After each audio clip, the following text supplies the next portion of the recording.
Good afternoon, everyone. We want to get rolling. It's a pleasure to have you with us this afternoon. My name is Rob Fischer. I'm an associate professor at the Mandel School of Applied Social Sciences, and on behalf of Dean Cleve Gilmore and the faculty, we want to welcome you to this very special session that we're excited about. I know it's a special session because I haven't worn a tie in about 9 months, so it must be pretty special because I've got one on. Today we have a really fantastic discussion that we're excited to host and on transformational giving, philanthropic strategies for sustainable change. And our keynote speaker, Kris Putnam-Walkerly, is going to share with us from a new book that she has out this year on this topic, and she'll be sharing some of her observations from her work. And then we have two fantastic foundation respondents who are also going to share their perspectives on the topics that are raised. Just one housekeeping item before I introduce the speakers directly. If you would, during the course of Kris's presentation, if you have questions that come to you, please put those in the Q&A or the chat, and we will, when we get to the Q&A portion, we'll review those. So thank you for doing that. And certainly as things come to you throughout, you can add those things right when we get to the Q&A as well. But don't lose any threads that you have along the way, things that you'd like to see addressed when we get to that time. So I'd like to introduce our speakers a little more formally. Our keynote is Kris Putnam-Walkerly, and Kris has been an advisor to many of the world's leading philanthropists over the last 20 years, advising many high-worth donors and foundations and Fortune 500 companies, with names like Robert Wood Johnson, Smuckers, Schwab, Casey, Packard, Walton, Fujitsu. She has been listed as a top philanthropy speaker over the last 3 years. And as I mentioned, she has one book out this year, and she has a previous book that she's authored called Confident Giving, Sage Advice for Funders. So she has deep both intellectual knowledge about the role of philanthropy, but also practice in working with many folks who are engaging these issues. She's also been inducted to the $1 Million Consulting Hall of Fame, which has only 75 consultants worldwide that have received this distinction. She's also helped launch the National Network of Consultants to Grant Makers, and has served on boards of the Community Foundation of Lorain County and Horizons Foundation. Currently, she's the CEO of Putnam Consulting Group. Prior to that, she was with the David and Lucille Packard Foundation and the Stanford University School of Medicine. She holds a master's degree in social work from San Francisco State University and a bachelor's degree from Indiana. And we're very pleased that she calls Cleveland her home with her family. And then I'll go ahead and introduce our two respondents. First, Tim Tramble. Glad to have him with us today. Tim is the newly minted president and CEO of the St. Luke's Foundation, just starting that mid-year. And in that role, he's overseeing the grant making and convening and other functions of the foundation as they work to pursue health equity in the foundation's neighborhoods and throughout Cuyahoga County. St. Luke's Foundation is a healthcare conversion foundation that was founded in 1997 and has approximately $170 million in assets. Prior to joining the foundation, and this is noteworthy, that Tim had been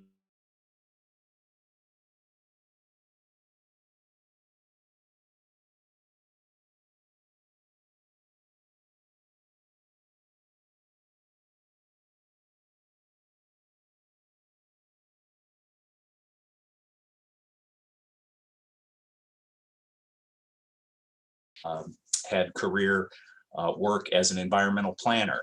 He holds a master's in public administration from Cleveland State, including a certificate in nonprofit management and a bachelor's degree in environmental science from Central State University. Tim is a proud graduate of East High in Cleveland and was born and raised in our Huff neighborhood and currently resides in the Fairfax neighborhood with his family. And then finally, I'd like to introduce Marcia Egbert. Marcia is with the George Gund Foundation. She is the director of the foundation's Thriving Families and Social Justice work, and she's been there since 1998. The Gund Foundation was founded in 1952 and has approximately 500 million in assets. Prior to joining the foundation, she was the vice president of the National Urban Policy Institute. She's also worked in government relations with Cuyahoga County commissioners and for the Speaker of the Ohio House of Representatives. She's very active, and I will not go through the many lists of things, but I will note that she is a founding board member of the Health Policy Institute of Ohio, and she's a two-time graduate of the Ohio State University, receiving both a bachelor's and a JD from OSU. So now you know the details on them. You can look them up. They're fantastic. I am so pleased that these three folks have agreed to give us 90 minutes of their time this afternoon and share with us their thoughts on this really exciting topic. So with that, I'm going to turn it over to Kris to go into her presentation. Wonderful. Thank you so much, Dr. Fischer. I really appreciate the opportunity to be here and in such amazing company. So as foundation leaders and nonprofit leaders, I know you want to create dramatic impact. You want to help people, but not just help them, you want to help them to transform their lives. You want not just Band-Aid solutions, but you want to create lasting change, transformational change. But the problem you're experiencing is you're facing two enemies.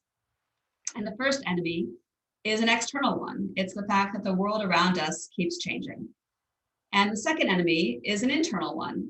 And that is you're actually being held back by your own misguided beliefs and practices. And it's hard to create the impact you want when the conditions all around you keep changing. And on top of that, you're getting in your own way. And for many of you, I'm sure this can make you feel overwhelmed and frustrated and often unsure of what your right next move should be. But the thing is, you actually can create a plan that you can count on, and you can achieve the transformational impact that you want, even when the world around us keeps changing dramatically. And you can also learn to get out of your own way. Just imagine, what if you knew all of the steps you needed to take to increase your effectiveness today?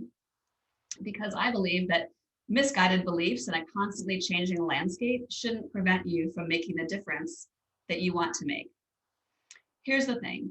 If you don't get out of your own way, if you don't plan ahead, even when the times are uncertain, then you're going to reduce your impact, waste money, and waste a lot of time. Because you're either going to be sitting on the sidelines, waiting for things to get back to normal, or you're going to be keeping yourself super busy, but working on all the wrong stuff. Or you're just going to find yourself making some of the same common mistakes that I think most funders and nonprofit leaders are making. But if you do plan ahead, I think you can regain control, focus on the right priorities, and make lasting impact. I really understand the tremendous opportunity that you have right now to create change, and also how overwhelming it can feel to navigate it. But the good news is, I think you actually have a lot more control than you think. And as a consultant, my mission is really to help you to gain the clarity that you need to make the greatest impact, no matter the circumstances that you find yourself in. And in fact, I've spent the last 20 years helping foundation leaders and nonprofit leaders to do just that. I also wrote the book, Delusional Altruism, which I'll share with you here, because after advising funders for 2 decades, I recognized how often and how easy it was for them to get in their way. And I wrote the book to help them see how this happens and why it's happening, and give them an action plan of steps they can take to do things differently. And I know, listening in to this session, there's many foundation leaders and many of you working in the nonprofit sector. And I just want to share with you that I think all the ideas in this book are directly relevant to you as well. And the book also gives you an insider's guide into what's happening in the lives and work lives of your donors. So now I want to talk about these two problems, these two enemies in a little more detail. And to do that, I'm going to share my screen. So bear with me here.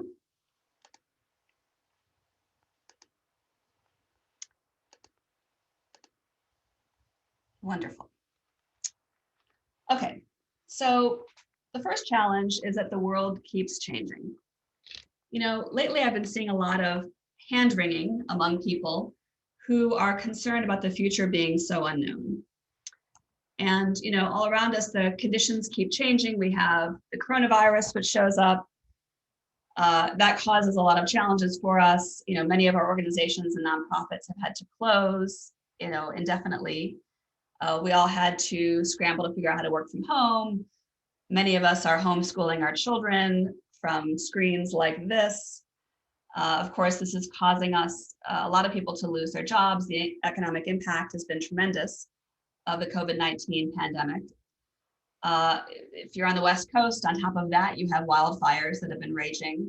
And of course, climate change is, always present and continuing to cause a lot of problems and change.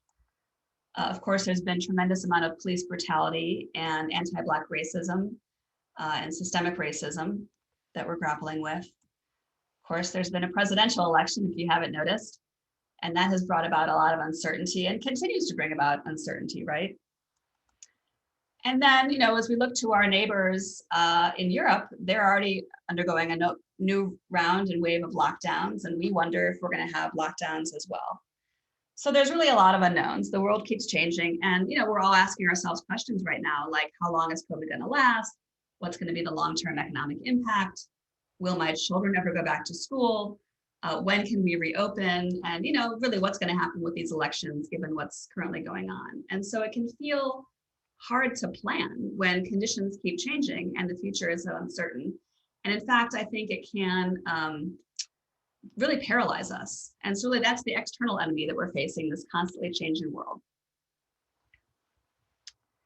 And the second enemy is delusional altruism. So as I mentioned, I've been advising funders for over 20 years, and too often they're falling into the trap of what I call delusional altruism. And this happens to all of us. It happens to me, it happens to nonprofit leaders, business leaders. We all experience these delusions. And really, it's not that we're crazy. Like, delusional doesn't mean crazy. I mean that we're clinging on to these misguided beliefs and delusional practices that are making us get in our own way. And when we are getting in our own way, we can't achieve the impact that we want. And when we don't even realize this is happening to us, then it's really hard to create change. So I want to share with you now 3 common delusional mistakes that funders make that hold us back. And in the book, I share 7 of them. But in the interest of time, I'm just going to share with you 3 today. And as I'm sharing these with you, I'd like you to think about, think about your own work and think about your life and how these might be applying to you as well. So the first is that funders especially, but all of us, like to save money, but we often save it on the wrong things. And by this, I mean, we experience what I call a scarcity mindset. And this can seem surprising that a funder would have a scarcity mindset, right? Because if a foundation has anything, it has access to wealth. And we equate wealth with abundance. But actually, I think a scarcity mindset is probably the biggest problem holding back philanthropy. And by that, I mean, this misguided belief that by maintaining a very Spartan operation as funders and for our grantees, that somehow that equates to delivering greater value into the communities that we're trying to serve. And so for funders, this happens to themselves and to their nonprofits. So for funders, I mean, literally, it's a lack of investment in yourself as the donor, as the foundation, as the corporate giving program, not investing in your own capacity, talent, strategy, coaching, technology. I mean, I think if you look back to March of this year, 2020, I think all foundations across the globe can be divided into 2 different categories. Category 1 are those that had invested minimal, really, amount of time and money to be able to create online grants payment systems so that they could electronically make grant payments to their nonprofits. And the second category are those that didn't, right? And I can tell you, because I talked to a lot of them, there are a lot of really smart foundation leaders, otherwise like super well staffed and like very successful, very forward thinking, who still in March only were able to issue grant payments via physical checks that multiple people had to sign. And they found themselves with their checks like trapped in the office, and they were in lockdown, and they literally couldn't get to the checks. They were like either prohibited by law or the building was locked. And so they were in a complete state of panic because they really wanted to help their grantees. They wanted to get money out the door quickly, and they literally just could not do it. And that created a tremendous amount of unnecessary stress for them. And of course, you know, this happens with nonprofits. And I know all of you who work in the nonprofit sector know what I'm talking about, which is, you know, kind of the lack of sufficient funding for nonprofits, which is misguided and delusional because, you know, as a funder, your mission is to, whatever your mission is, let's say it's ending homelessness or addressing domestic violence or whatever it is. Well, you're achieving your mission through your nonprofit partners that you're supporting. You, the funder, generally are not the one providing domestic violence crisis counseling, right? You're funding the nonprofit to do that. Well, if the nonprofit is helping you achieve your mission, then wouldn't you want that nonprofit to have the best organizational infrastructure, talent, a good strategic plan, the ability to evaluate themselves and assess their impact, a fabulous board, a great board chair, CEO relationship, all of that, right? Well, of course you would, but too often we, as funders, we only dole out little bits of money or money in 1-year increments, or we expect nonprofits to jump through all these hoops in order to obtain the money, and it really is ineffective. One nonprofit leader sought a 3-year grant from a funder to do policy advocacy, knowing that policy change takes time. You got to do research, organize residents, meet with legislators. It takes a while, but the funder only gave them a 1-year grant. But it was a 3-year endeavor. And so the nonprofit leader knew the person she wanted to hire for this 3-year project, super talented, experienced, the right woman for the job, but couldn't hire her because the woman didn't want to leave her well-paid, stable job for a 1-year gig, right? So the nonprofit had to hire less talented people to do the work who were willing to work for 1 year at a time. And consequently, the project suffered. They were not able to achieve the outcomes they sought.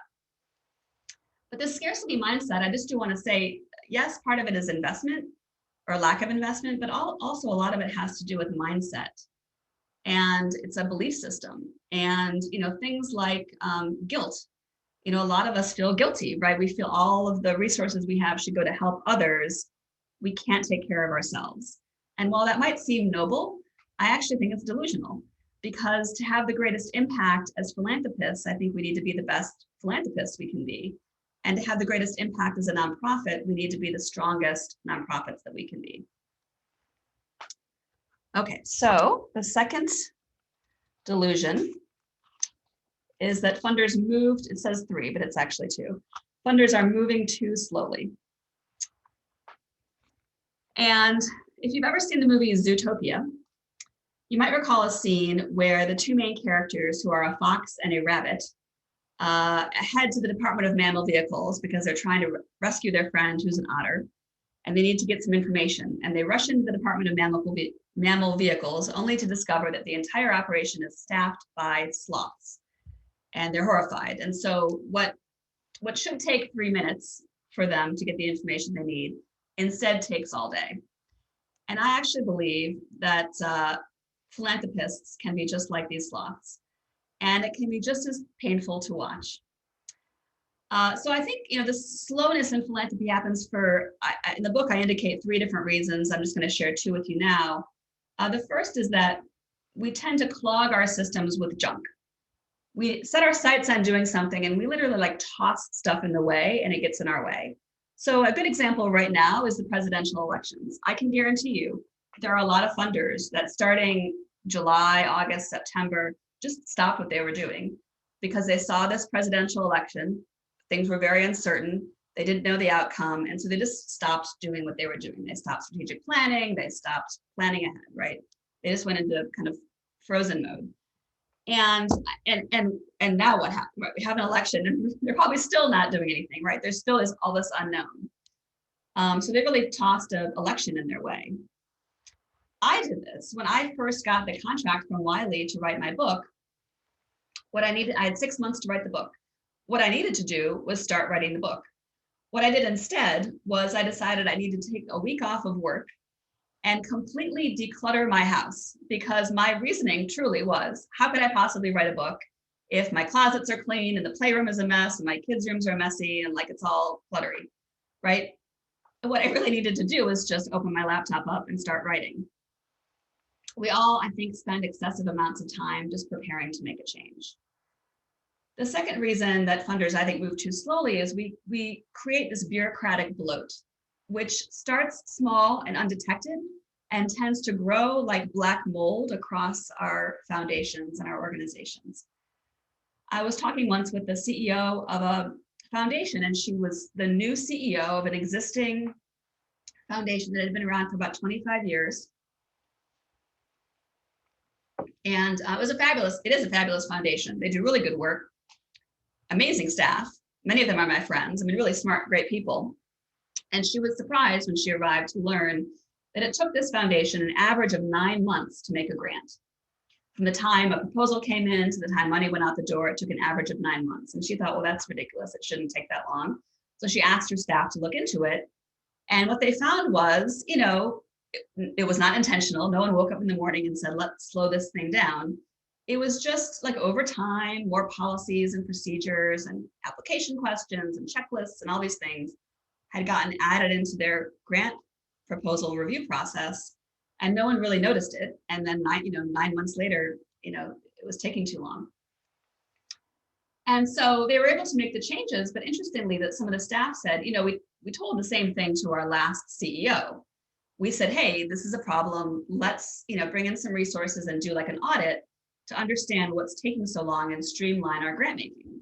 And he said, no, that will cost money and take time. So going back to that scarcity mindset, we can't possibly invest in ourselves and improving our own operations to ultimately help nonprofits and then help the communities you're trying to support by getting the money out the door quickly. No, that he didn't want to invest in that kind of work because he didn't feel it was worth it. But this same gentleman did invest time and money in creating a written policy on how the kitchen should be cleaned in the foundation's kitchen in their office. So let me just repeat that. He didn't think it was worth the time and money to streamline their grant making process, but he did believe it was worth the time and money to create a kitchen cleaning policy, right? So this is how I think philanthropy just slows itself down. The last example, I think, is that funders tend to be fooled by their own efforts. And so now begins the interactive portion of this session. So I want you all to hold up your right hand if you would describe yourself as lazy. And then keep your hand up. And then hold up your left hand if you would say that you don't really care that much about the impact that your organization is having. Now, I can guarantee you that absolutely none of you have your hands up because you're amazing people doing really good work and you really care about the work that you're doing. Otherwise, you wouldn't be here. But I think there's a very good chance that even though you might feel very, very, very busy, you could be busy working on the wrong stuff. And this is because you might not know where you're headed because you don't, as an organization or a person, really have a strategy as to what you're seeking to accomplish in the next 12 months and what your priorities are for getting there. And you don't really have a plan of action for getting from where you are today to where you want to be. And so it's impossible to know what you're supposed to be working on if you don't have clarity on where you're headed, right, and what you want to accomplish. But because you're caring people, you're keeping yourself very busy. I was talking to another foundation CEO, also a new CEO of a family foundation. And this foundation had been around for about 50 years, 50, well known in their community, a well-respected funder.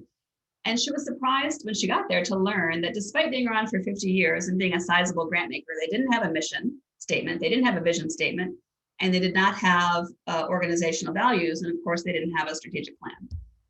Yet they had 10 staff and 3 different funding areas. And so I asked her what she thought her program officers were doing absent all of that. And she said, I actually have no idea. Like, they're very busy, they're making grants, they're doing all kinds of stuff, but I have no idea what criteria they're using to make all these choices, or if the criteria are applicable across the different program areas. And so, when this is happening, or not happening, when you don't have a strategy, you don't have a plan for getting there, then it's very easy to be chasing squirrels like this one, and getting caught up in what I call donor distraction disorder, which is where it's very easy to get distracted and taken off course by the next thing that shows up in your inbox or at a conference, or that you hear about from colleagues. Okay, so I'm going to share with you now 3 things that I think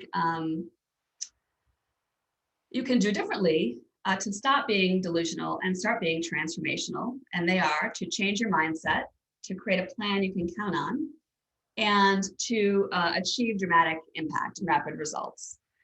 Before I jump into that, I do want to just share with you, again, this book, Delusional Altruism. All of the ideas that I'm sharing with you today draw upon ideas from the book.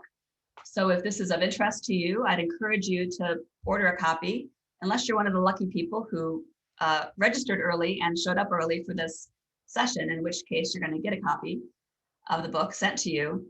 But I think it really is designed to provide practical resources and ideas. And also, I just wrote this guide in the past couple of weeks called 8 Things Every Philanthropist Can Do to Change the World, Even When the World Keeps Changing.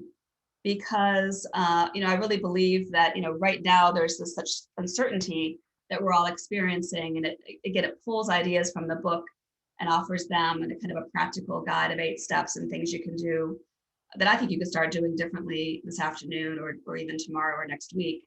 And it's available for you free. You can just go to www.8things.org, and you can download the guide for free, and hopefully it'll provide you with some tips. And again, it draws upon a lot of the ideas I'm sharing with you today. So again, the first thing I wanted to do is to share with you this notion of changing your mindset. And I think, we can all agree that the future is very uncertain. The future is unknown, but here's the thing. The future is always unknown. In fact, although this year I think has been exceptionally bizarre and turbulent, and only time will tell how things are all going to shake out, the only time will tell part is not unique to this moment in time. The future really is no more uncertain today than it was last year or last century. And so the mindset shift I want you to make is that rather than allowing the idea of an unknown future to paralyze you, to let it free you, because we can't possibly plan for every single contingency. So I think we shouldn't try, right? If we wait for things to get back to normal, I think we're going to be waiting a long time, because there really is no new normal coming around the corner. If we try to wait until COVID is over, we're just going to be on the sidelines waiting to have an impact.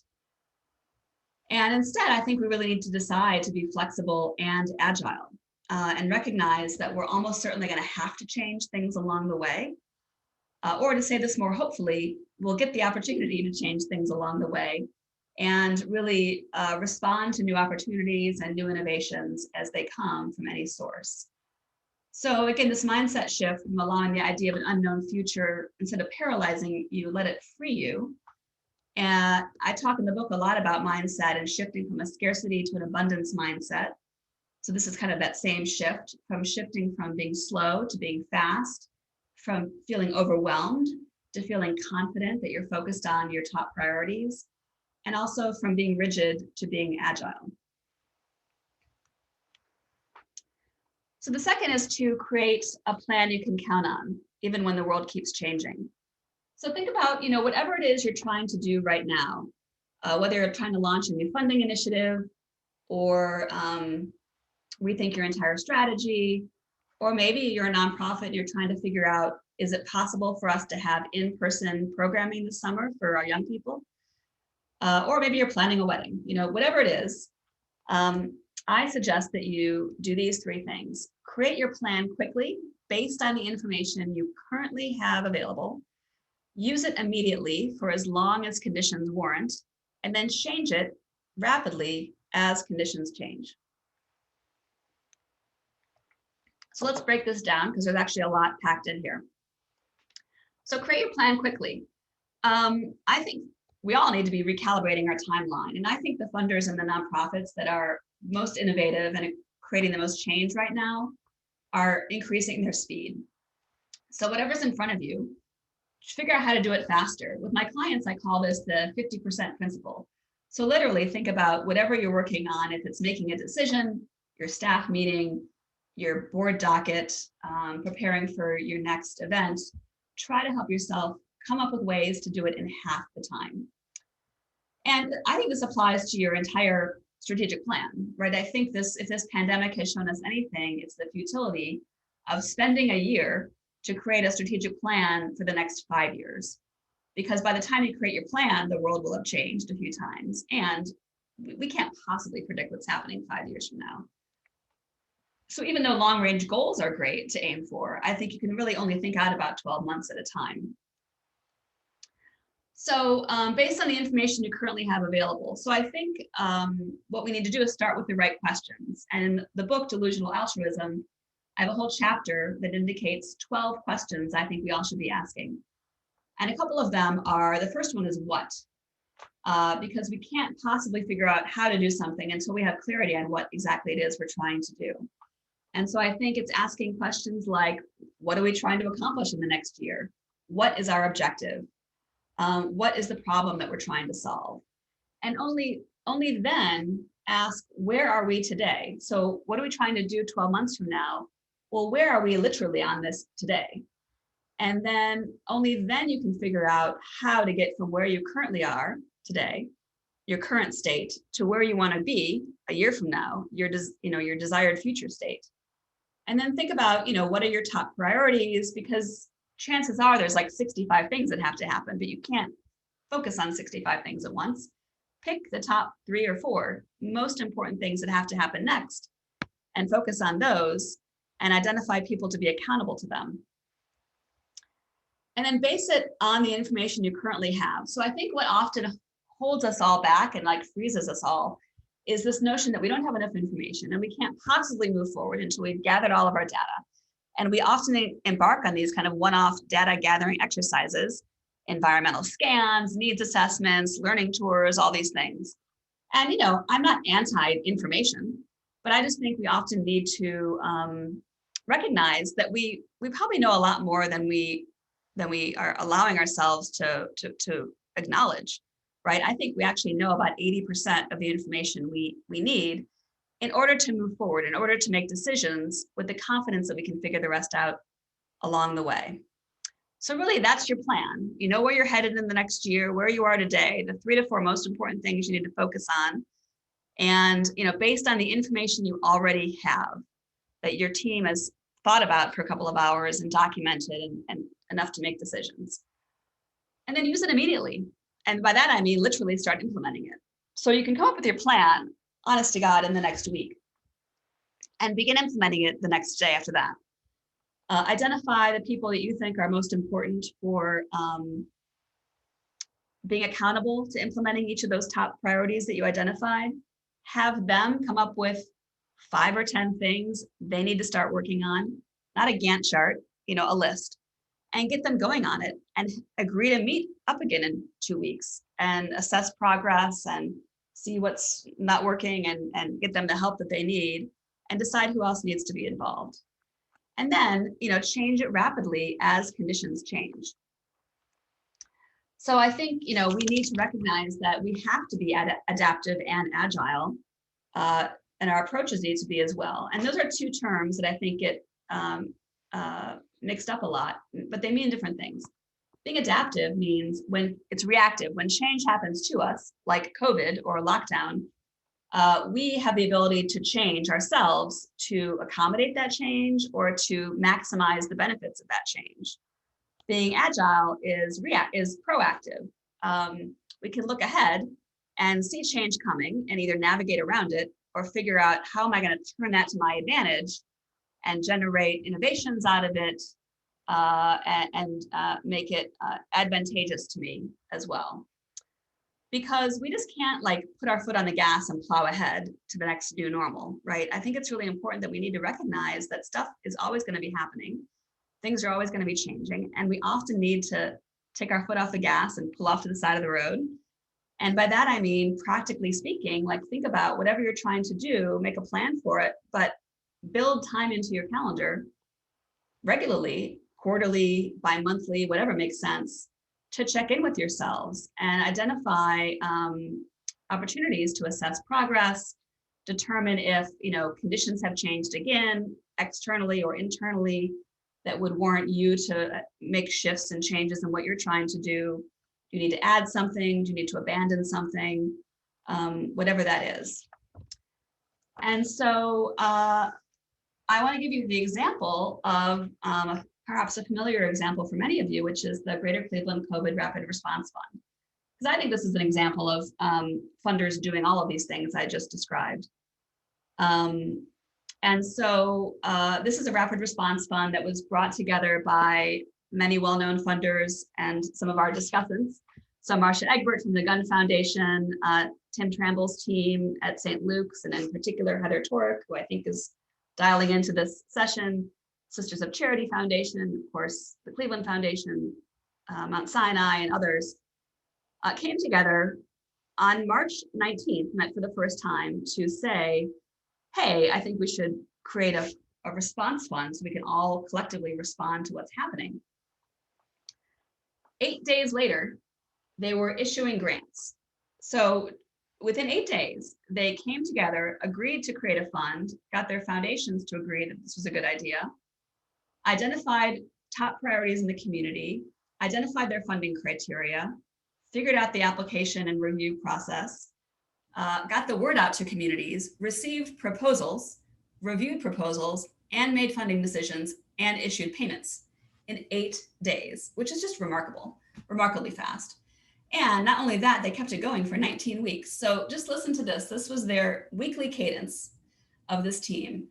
So on Fridays, they'd receive proposals. Over the weekend, God bless them, this team of 7 or so folks would review the proposals and come up with, by Monday, a slate of the ones they were going to recommend.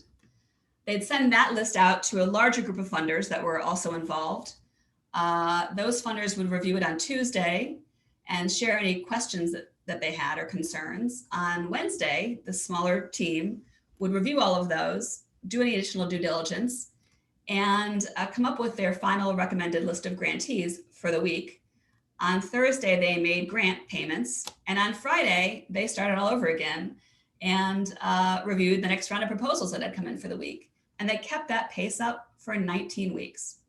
Again, I think remarkable. But wait, there's more. Then they recognized, they wanted to get the money out the door by the end of July. But lo and behold, COVID didn't go away, and crises were continuing, and this apparatus was working really well, and people wanted to give. So they said, let's figure out a way to keep this going and create a phase 2. Let's learn from our experience quickly kind of assess what the community wants and what the needs are, how they might have changed, and come up with a phase 2, which they did in like a month. And so now there's an 18-month plan to, I believe, to keep this moving. So again, just a phenomenal example of rapid change. So again, so your 3-part plan is to, the third part of it is to achieve rapid results.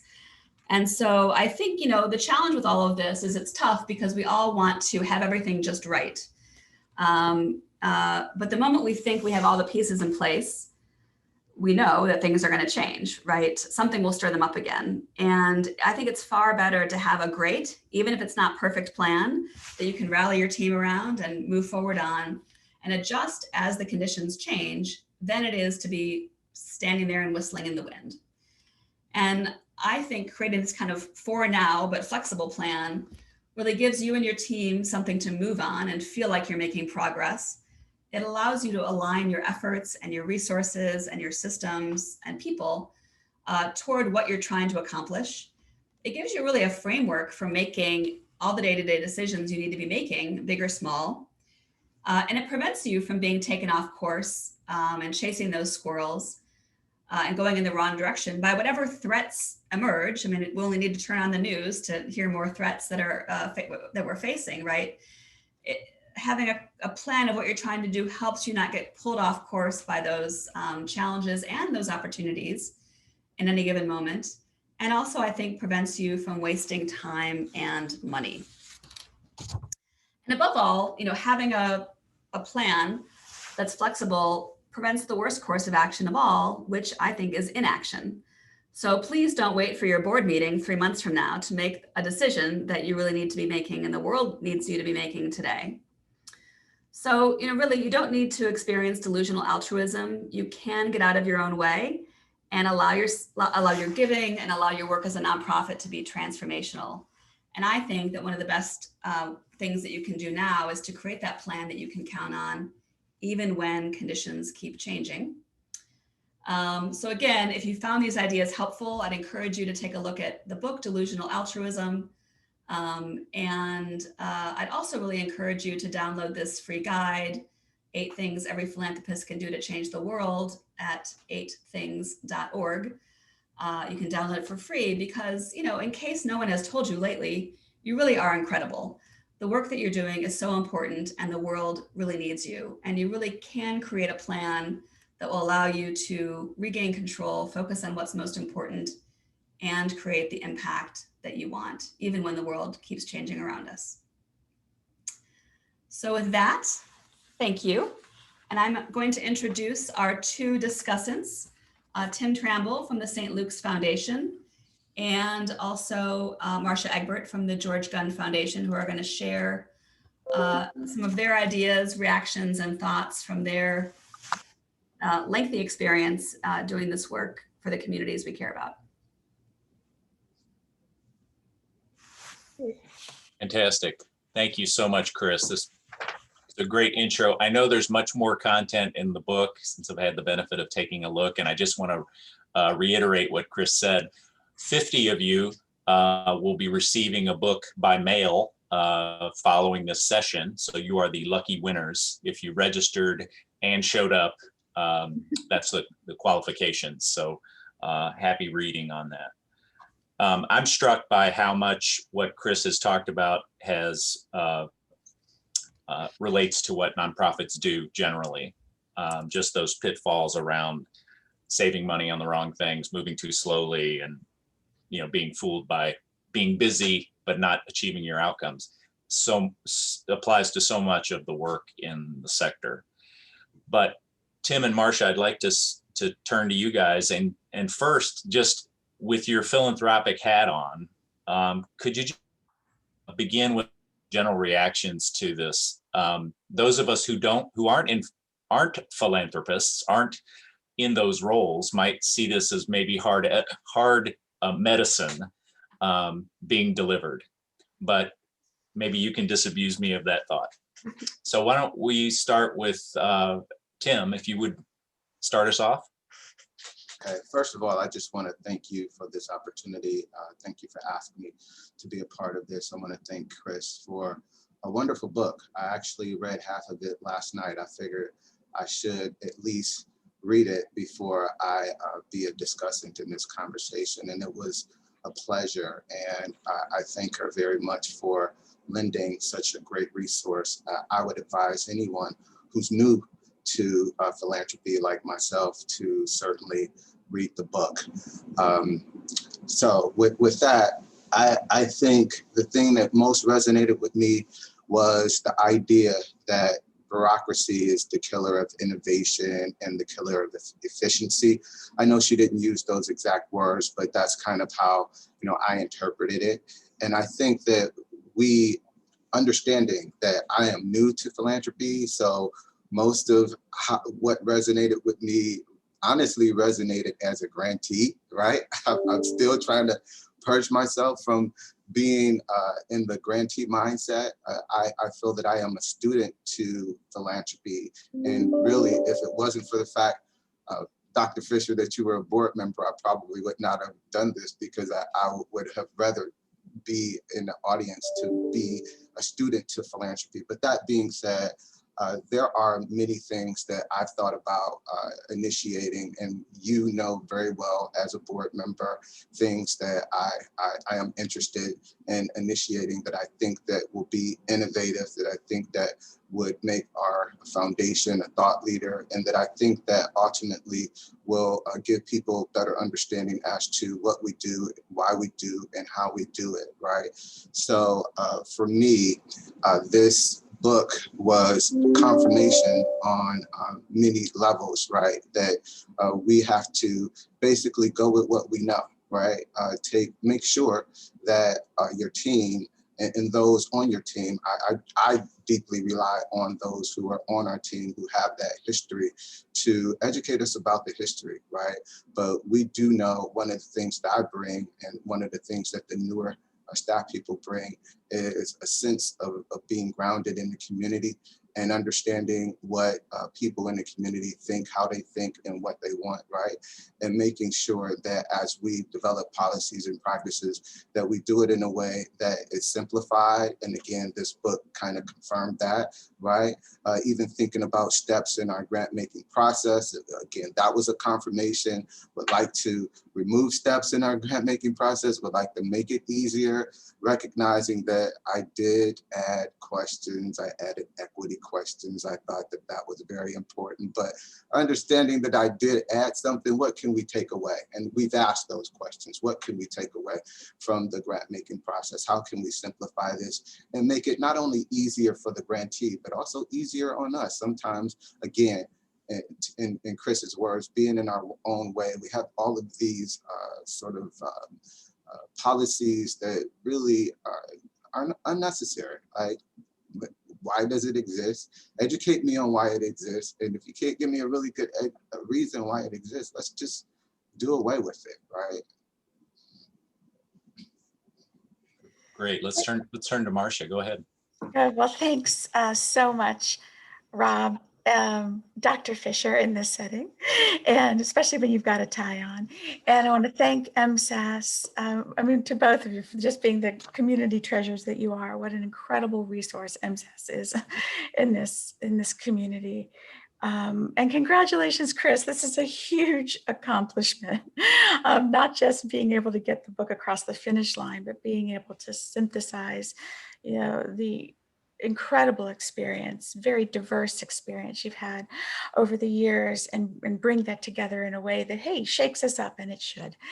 So thank you so much for sharing that. And Tim, it's lovely to be on this panel with you. I've admired your work in the community for years and years, and it's lovely to get to share this space with you. Likewise. So thank you. So the deeper I got into the book, I realized that I was starting to think of it as like almost a yoga session or a Tai Chi class, in the sense that it really forced a slowing down, a step back. It's probably going to sound a little cliched, and I don't mean it to, because it was very real. Taking those deep breaths that we often forget to do during the day, and then stretching one's mind in ways that, the day-to-day whirlwind really doesn't allow. Or I think, partially to Kris's point, maybe we don't let it allow. And so it was really, I was finding it a series of these really deep breath kinds of moments. And I think that's healthy professionally and personally as well. So I encourage others to do the dive deep into the book. There were things, and Kris, that you shared in your comments now, and Tim, that you just shared, that I'll just double down on. And that's, I loved the commitment about simplifying wherever possible, in the application, in the reporting, in the, we've got to let folks get to the doing and get to the work as quickly as possible. The world waits for no one, as Kris, you so rightly pointed out, and that it's okay to tweak as we go, but we've got to make it okay to allow folks to tweak as they go. And maybe more about that a little later in our conversation. But also this notion of strategy before tactics. Yes. I can't say that yes enough. It's such an incredible, even if it's, and I realize that doesn't mean you have to have a 20-point plan or a 5-year plan. Couldn't agree with you more on that challenge.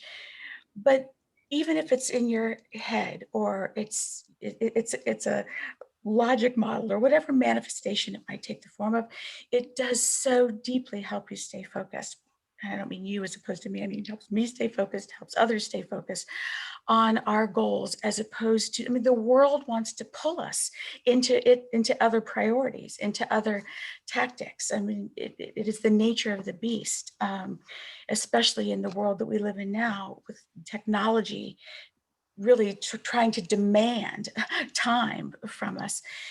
We can get caught into a daily doing that is easy to lose sight of sort of this bigger picture, bigger strategy. So I just want to agree wholeheartedly in this notion of, as best as possible, as flexibly as possible, embrace strategy before you get into the day-to-day of tactical deployment. There's room for both, and I think there has to be.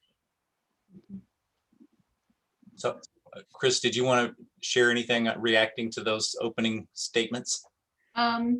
Sure. I think a lot of comments, but one that just jumps out to me is one of the things that Tim mentioned of, a lot of these things that we create in philanthropy are unnecessary. If you really look at what is required by law of a foundation, it's actually not a lot.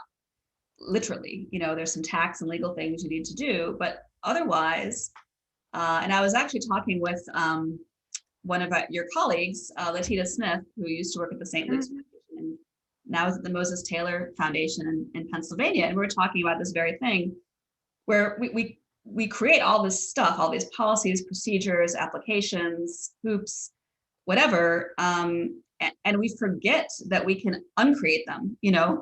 Like we think they made sense when we created them. Often, though, I think funders, especially new foundations, create these policies because they think they're supposed to. They look kind of to their right, look to their left, see how other funders are doing it, and then add that stuff on, and don't recognize that A, it might not be helpful, B, it might just take a lot of time, and C, like, you can actually undo it. And we have seen, I think, a lot of funders, when COVID hit, drop all of these policies, these like tightly held, we can't make a grant without 6 people reviewing it and agreeing upon it, or we only give money away quarterly, or whatever their practices were that they previously held so tightly to. Just drop them all like hot potatoes, when COVID hit, which is awesome. Got money out the door quickly, unrestricted grants, and made them for general operating support, told grantees, don't worry about your final report. Like, when this is all over, we'll give you a call and we'll take the notes and, write your report for you. It's really remarkable. And I hope that funders continue, really reflect on, okay, here's what we did differently. Did it work? Did it not work? What can we maintain going forward? I just picking up on that point about speed. I think prior to COVID, I don't know if this is a fair characterization or not, but we might say that many funders had it's better to get things right than fast kind of mentality. And so you think about the due diligence process, the multiple levels of review, and I don't want to be the only defender of policies, but just the idea that we have, and this is true in all organizations, might have policies that are symbolic, that are state of value about the organization, and then we have other things that we codify so that we can know that there's a consistency to practice, so we don't want to reinvent the wheel every time. So there are some valuable things to that, but on this general idea, does it take a disaster to go fast? That's the question I have. And can we adopt faster practices in normal philanthropy times? What do you think? Does it take a pooled fund to be fast? Marcia, you're shaking no. What do you think? No, I don't know that there's a blanket answer to to the question, but that there, it doesn't take, I don't think, an epic crisis to change practice. I mean, I really, really appreciated, Kris, that you shared the COVID fund example, but I don't think anybody would have wanted to seen what was happening on those 8 days. But it worked to the sense of getting things out the door, and it did really point out a lot of things along the way. That there's, how could we possibly have felt a greater sense of urgency? What was revealed in the earliest days of COVID was so dramatic. I mean, it was unbelievable to see the lack of PPE, that acronym we now all know inside and out, being available, or even a food distribution system. We have an incredible food bank, but how could they not have been overwhelmed by the immediate level of need? And so we acted out of a unique, God willing, once in a lifetime sense of urgency, in the sense that there really were life saving circumstances that were emerging that needed to be addressed. And so, the question then becomes, it's just a variation on what you just said, Rob. So how do we bring that same sense of urgency to other work? I mean, part of it was that, sometimes collaborations unfold over a pretty long period of time. Somebody goes out front, or some organization takes a lead, and then slowly but surely there's, more people that are brought to the table, et cetera. Well, this was a moment there that the scale and scope and depth of the challenge, it was so obvious. I'll state the obvious. There was no way for one funder, one government to be able to address the needs. And so the collaboration was forced upon us in 10 minutes, as opposed to 10 months or whatever it might be with a project that typically unfolds. And I think that forced collaboration from the get-go wound up having incredible benefits, and that was a lesson to be learned. And then also, I mean, by going fast, whether we wanted to or not, or whether we liked what we found or not, it did mean that we were able to identify big gaps in the community, and particularly in the public sector response. And in this case, I don't mean local public sector, which was heroic and continues to be, but I would argue just really inadequate response at the state and federal level, and that those gaps revealed themselves incredibly quickly. Like I mentioned, PPE, et cetera. So an entire community grown PPE distribution network had to be created from scratch. And so now we think, all right, we were able to identify this gap, incredible commitment of nonprofits, whether they were sewers or distributors, or a warehouse offered for free to house PPE and cleaning supplies, that there was just a coming together that said exactly what you said a few minutes ago, Kris, which is, what do we take away from this so that we never go back to normal, that there is no such thing as the old normal was only the new normal, and that we have to absolutely positively. So I can tell you the COVID Fund is keeping a running list of all of the practices that we want to maintain going forward, that helped with the machinery, get the machinery oiled more quickly than it typically would be.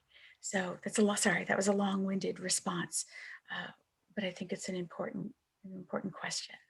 I too think it was a great question, Kris. I think that it's good to sort of counter ideas, right? And to ask the question, well, is it appropriate sometimes to go slow? I think absolutely it is. For example, when you are building a team, right? You got to get the right people in place, right? It's the team and the team dynamics that really contribute to all of the things that Kris outlined. I think in order to really accommodate and to really bring to life all of the things that she outlined and recommend in the book, it's critical that you have the right team in place. And it's critical that you have a team, like not individuals that are just working together, right? And so I think that's one of the places where you go slow. But I do think that when you do have the right team, that it's critically important to remove the the dysfunction of bureaucracy wherever you can. I think high-performing organizations, high-performing businesses are those who have found out, who have figured out how to get work done without unnecessary steps within the process of each aspect of the work. Do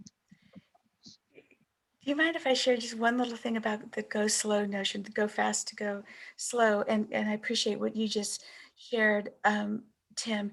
And I'm worried about saying this because I fear it's going to sound like we think we know more than the folks coming to us, which is, let me be clear, absolutely not the case.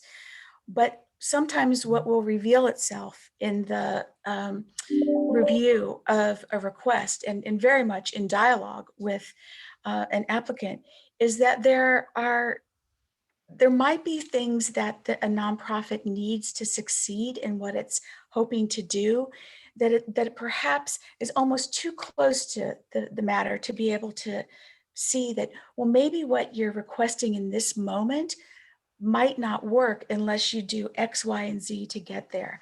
So what do I mean by that? So sometimes, so whether it's, as Tim said, you want to make sure that there's the right staff, is there the right expertise? Is there a deep knowledge of the arena, which, as Kris, you note, is constantly changing so that you can succeed in the arena that you're working on? So sometimes it is revealed during the process that you really need to help provide X when what they're asking for is Y. And I think it's only fair that that be derived from a mutual decision the vast majority of time. But sometimes that does slow things down just a tad because you really want to make sure that you're doing what you can to help the organization and the people succeed. So. Yeah. And the last thing that I will add to that is Kris made the point of always asking the question of the what before you jump to the how. And often what I see before I came into philanthropy is that there are organizations that are exceptional organizations that do really good laying the floor, so to speak, meaning that, you know, I'm using a carpentry analogy, that they do very good with laying the floor. But a great floor layer is not necessarily a great business person, right? And so sometimes service, tremendous, exceptional service is different than, not sometimes, but we have to recognize that that is different than business administration and nonprofit administration. It's two different things. And sometimes an organization can be exceptional at one without being exceptional at the other. You have an extraordinary organization, and I think that it's more times than not, you don't have that great combination than you do. And I think that we tend, as philanthropists, to look at the organizations that are exceptional in their business administration. And I think that we have to find that balance of supporting those who have the superior service, who can lay the floor very well, right? And we as philanthropists, we're never in that space to know how level that floor is, right? And so you have to either go and take part and walk along that floor to understand how level or unlevel it is. In addition to, because we're very close to the administration, so we could see the glossy presentations, we could see the very nice proposals and the very well-written proposals. And I've given an example to our board in my very first board meeting about having an experience where we were a part of evaluating grantees, where there were grantees who really didn't write well, but did the job exceptional. The job itself was the best job that you could ever hope for. And so how do we support those who are not really great administratively and recognize those who do a really good job at administratively presenting, but not so good? And we assume that the service is great because if the administration was so great and the presentation was so great, well, then the service has to be phenomenal. But, you know, getting a closer look and a better understanding of what goes on the ground to actually understand whether the service is as it's being presented. Yeah, if I can chime in, I think all of this is absolutely on target. And I think it really speaks to the importance of supporting nonprofit capacity and infrastructure, right? And I think especially around with organizations that are seeking to advance racial equity and social justice and racial justice, and a lot of grassroots organizations that are doing exceptional work, but might not be recognized, you know, nationally or locally by the funders that they in their community, and aren't getting the funding that they need to do their work better or consistently, or, you know, keep it going. I'm working with a nonprofit right now that's in that position. You know, they've been doing exceptional work on the ground in community for 40 years, and, you know, are doing things like, you know, working with prisoners in prison, in state prison, where they're doing such good work. They've established relationships with the prisons that they allow them into, and to meet with and work with the prisoners. And they've established relationships with the prisoners who want to hear from them when they come, and offer training and education and support, and help them to know when they leave, they have support for reentry. That takes a lot. I mean, that's tremendous. You know, talk about relationship building. And this is an organization that right now, you know, doesn't have a good way to communicate, doesn't have a good fund development infrastructure, you know, needs resources to sustain itself, and doesn't really have the infrastructure to effectively ask for those resources. And so I think, you know, really, I think it's incumbent upon funders to fund that type of the admin stuff to help them be successful. And it's incumbent upon nonprofits to recognize what they need and ask for it also. But I do really believe one of the things this crisis has shown us is the value of being a strong organization. I think for a foundation that has, you know, the ability to make grants electronically, for a nonprofit that going into this crisis knew their finances, had good financial management, had some cash reserves, for businesses that had their systems in place and good communication apparatus. The stronger you are heading into a crisis, I think the stronger you are going to be able to be and withstand it during it, and the better able you are to innovate and come out of the crisis. You know, I think, you know, there's a lot of nonprofits that didn't have a relationship with a banker, didn't have their finances in order, and had no cash reserves. And the only thing you could possibly experience at that moment when this crisis hit was total panic, you know, and you scrambling to figure it all out and how to respond. And so again, I just think the more we can build that capacity and infrastructure for all of us, and strengthen ourselves and embrace that abundance mindset in our work, the better able we are when we're living through a global pandemic, or when we're just in regular old times. Yeah, I like your example. That really resonated with me. The example of you working for a foundation who was sending money to Central America, and you guys didn't have a fax machine back when fax machines were new. You guys had to go a mile to send faxes, and then you make a trip to that organization that you were providing money to in Central America, and they had a fax machine. And you asked, how do you guys could afford a fax machine? And they said, you know, it's essential to our work. Like, it's vital to the work. So Yeah, that really resonated with me. Yeah, that was my first kind of experience understanding delusional altruism and the scarcity mindset. Before we go to Q&A, I'm going to ask one more question, but if any folks that want to add a question to the Q&A, please do so, and we're going to turn to those in just a minute. Actually, the last question I wanted to ask you all as a group was about what does all this mean for grantees? Because the grantees may be experiencing some of these same dysfunctional behaviors themselves. And now if they're aware that their funders are also dealing with it, going back to one of the things Kris said right up front, you know, the grantees may have the perception that the funders have the wand to fix, they can fix themselves. They can buy themselves out of their problem. But what does it mean to grantees to know that maybe funders are struggling with some of these same barriers to carrying out their work? Does it mean anything for the practice of grantees? What are your thoughts for them? I would say very quickly, I think that it humanizes the philanthropic sector. I think some grantees, sort of see philanthropists and philanthropic organizations as like something that is mystical or something, and it really humanizes.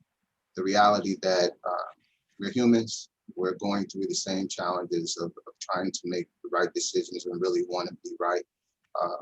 We know that what we do can have great impact, and if we're wrong with it, if we're looking at things the wrong way, we can be, it could be the difference between transformational change within the community and the opposite, things that don't really go anywhere. So it's important to us that we get it right, and being so critically concerned about getting it right, sometimes, as Kris said, we get in our own way. And that, I think, again, humanize us, because that's what we all go through, whether it be in our personal lives, our professional lives, and anything that we do. It's about getting it right. We want to make sure that the energy that we invest in our work is productive.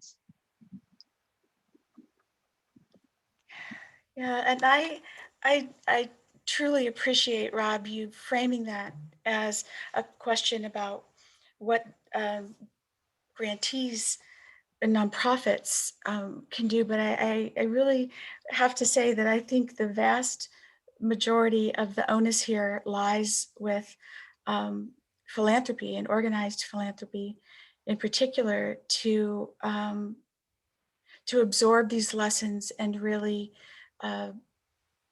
change practice to the greatest extent we can. I mean, donors, funders, however you characterize that group, I mean, we've got to be able to lower the stakes for nonprofits in conversations. And I think this maybe goes partially to what Tim just said about it's conversations among humans. So, but I just keep thinking, how can we possibly expect to develop a relationship of trust if every encounter between a donor and a nonprofit carries the weight of one person doing some asking and one person doing some giving or granting? I mean, there's such a inherent relationship imbalance in that.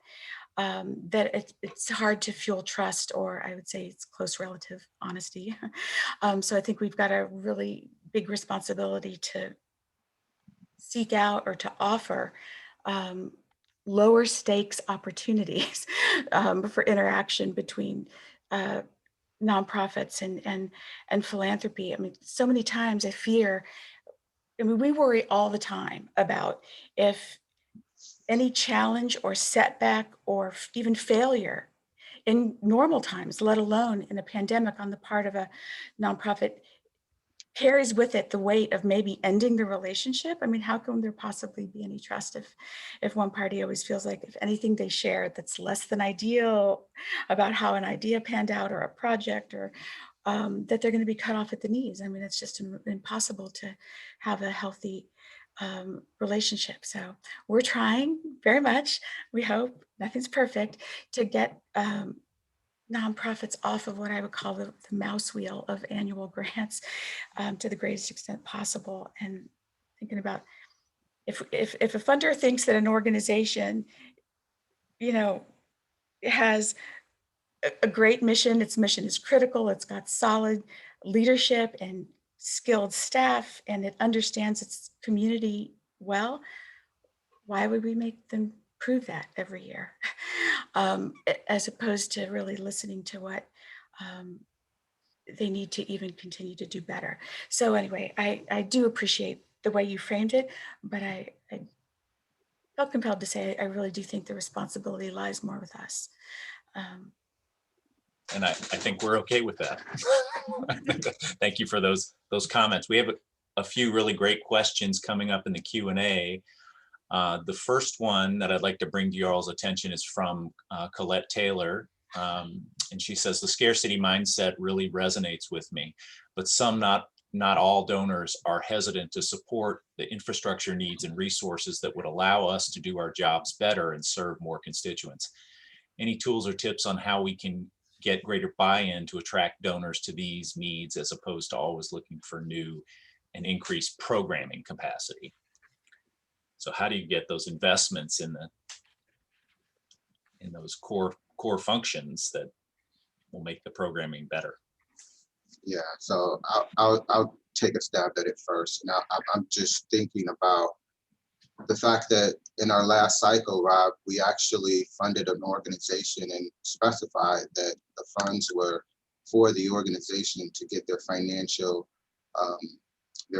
situation in order, right? And so that was what we funded. We didn't want to give them a single deliverable other than that, right? So I think that going back to the question of the what are we trying to accomplish?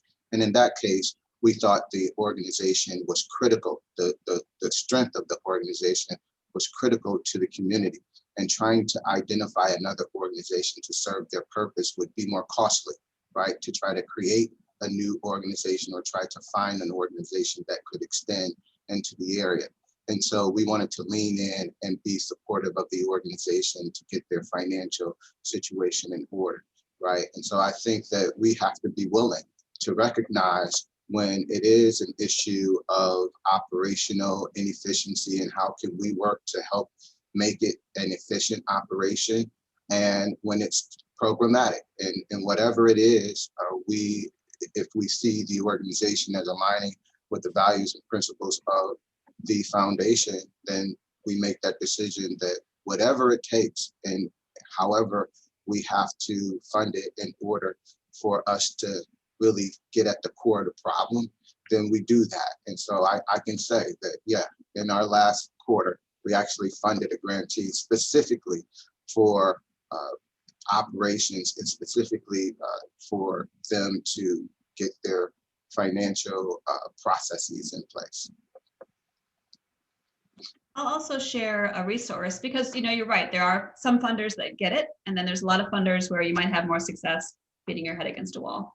And it can be challenging. And so I think, but data is helpful. So there's actually been a series of reports written by this project. They call it the Full Cost Project, I believe. And it was started by a group of philanthropy associations in California. So it's Northern California grant makers, Southern California grant makers, and San Diego grant makers that come together under, I think, the rubric of Philanthropy California. They partnered with, I believe, the Nonprofit Finance Fund to create basically like a report and kind of reasoning and information for funders to recognize that we need to fund the full cost of what it takes to do the work. And we need to start with the outcomes in mind. Like, what are you trying to accomplish? And what's it going to take to get there? What kind of investment does that mean? And so that might be a really good resource to look at, to share with your funders. And related, the Center for Effective Philanthropy, which is a wonderful national resource that many funders are familiar with, has a recent study about sort of the difference of perception between nonprofits and funders as it relates to building nonprofit capacity. And one of the questions I found really interesting was they asked grantees, what do you think, which type of funding would be most helpful for you to build your capacity as an organization? Number one, would it be core general operating support grants? Number two, would it be funding for like capacity building grants, like funding for a specific like strategy development project or something? Or three, would it be training, something provided by a third party to help you? And the response was actually in that order, that by far the most requested type of support to build infrastructure and capacity was simply giving general operating support grants. And I thought that was really interesting. So again, that data might be helpful to you as well. Yes, I think we have the deep appreciation that is absolutely the golden dollar. So related to that, there's a question about, do you think that given that during the pandemic, a lot of foundations were willing to convert grants they'd already committed to be used operationally, do you think that that's going to have some stick-to-itiveness in this? Is there going to be more openness, do you think, among funders to consider operating? funds? I think so. I mean, I think yes, but I think they're not all going to continue that practice. But if I was a nonprofit and my funder unrestricted my grant and said, hey, you can use the money however you want, or here's a core operating support, general operating support grant, what I would do is very proactively communicate with that funder as to how the funds are being used and the value and the benefit, what it allowed you to do that you wouldn't have been able to do otherwise. You know, even if it is just keeping the door open and staff, you know, paid for, so that when things reopen, you are in place and can move forward. But I think, you know, that communication, going back to some of the comments earlier, I think there really needs to be kind of a mindset of the funders and the nonprofit leaders are peers. You know, we are all in this together, trying to do this together, and to have that mindset of transparency, honesty, but active communication, so that it's a lot easier for the funder down the road, you know, next year or in a couple of years, to continue to see the value of offering general operating support. Mm-hmm. We have just a few minutes. We've got an important question from Lowell Perry on the justice, diversity, equity, and inclusion, and noting boards in the sector tend to be overwhelmingly white and male, and the concept of white privilege is real, is key to understanding the reality that seems crucial to their being able to be more effective in the work through many nonprofits. And how do you suggest we get these overwhelmingly white male boards to move on this, in the spirit of what we've been talking about today? How do we include this equity and inclusion dimension? Who wants to take a stab at that? Tim, you want to? Yeah, I'll at least comment on it. I think that the way that we start moving in that direction is by ensuring that people have access to people who can give perspective and relevance to what goes on the ground. I think that when I think of my colleagues, right, and most of my colleagues are not African American. When I say colleagues, I'm meaning peers. Most of them are not African American, but one of the things that I find is that they are very, very interested. They recognize that I bring a perspective that do not exist, right? And so they're very curious. You know, I don't like have to wait for any meetings that I request from any of my peers because they see me as something, or I can give back. I can give them something that they can't get from their other peers. And so I think that it's valuable for minorities to recognize the value that they bring to the conversation. And I think that it's critical that majorities recognize the value that minorities bring to the conversation. And in my experience so far, it's been a very mutually beneficial relationship that I've had with my peers. And you know, I just had this conversation with someone else who was asking me about philanthropy, and this also applies with grantees, funders and grantees. In any relationship, a healthy relationship is one of reciprocity, right? And it's identifying that reciprocity, it's identifying those mutual benefits. And I think that we as African Americans and other minorities, we have to be able to articulate our benefit, and we have to be confident in it. We don't. When we have these conversations and we come to the table, we don't need to be, there's no reason to be inferior, and express and communicate your thoughts, because I guarantee you, if you communicate and express your thoughts, people will realize very quickly that, wow, there's a value in you coming from where you come from and having the experiences that you have that may actually lend to us figuring out how do we yield a greater rate of return on the investments that we make. This is it's so important, so powerful, and it can be a particularly interesting challenge in the world of family foundations, where the family who has established the foundation, I mean, they are the race and genders that they are, in terms of the origins. But for those, and I will just speak to the Family Foundation universe, since it's what I've observed. There are those that are deeply committed to place. So we are incredibly fortunate that our trustees are deeply committed to the place of Cleveland. And even though none of them in the family live here any longer, but the heritage and the history are powerful and remain.